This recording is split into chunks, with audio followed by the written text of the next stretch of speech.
Rishi's International School offer 100% scholarship to the students who secured 450 and above in 10th class. தமிழகத்தில் கோடைக்கால மின் தேவை அதிகரிக்கவில்லை எனவும் காற்றாலை மின் உற்பத்தி தொடங்கி இருப்பதால் மின் பற்றாக்குறை ஏற்படவும் வாய்ப்பில்லை என்றும் அமைச்சர் சிவசங்கர் தெரிவித்துள்ளார். சென்னை அண்ணா சாலையில் உள்ள மின் நுகர்வோர் சேவை மையத்தை மின்சாரத்துறை அமைச்சர் சிவசங்கர் ஆய்வு செய்தார்.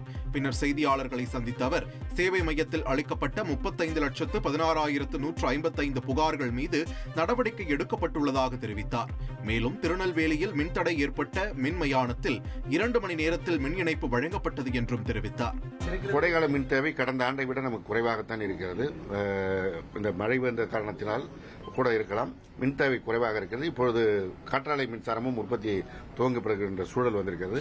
எனவே பெரிய அளவில் பிரச்சனைகளை கடந்த ஆண்டை போலவே மின்சார பிரச்சனை இல்லாமல் செல்வதற்கான தமிழக அரசு பள்ளிகளில் 6ஆம் வகுப்பு முதல் 8ஆம் வகுப்பு வரை படிக்கும் மாணவர்களின் அடிப்படை திறன்களை மேம்படுத்த பள்ளிக் கல்வித்துறை புதிய நடவடிக்கை எடுத்துள்ளது.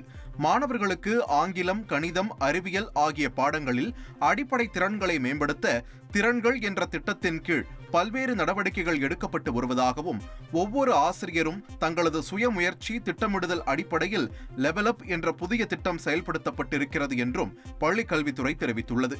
ஜூன் மாதம் முதல் டிசம்பர் வரை மாணவர்களுக்கு இத்திட்டம் முழு வீச்சில் செயல்படுத்தப்படும் என்றும் பள்ளிக் கல்வித்துறை இயக்குநர் கண்ணப்பன் தெரிவித்துள்ளார். Rishi's International School offer 100% scholarship to the students who secured 450 and above in 10th class.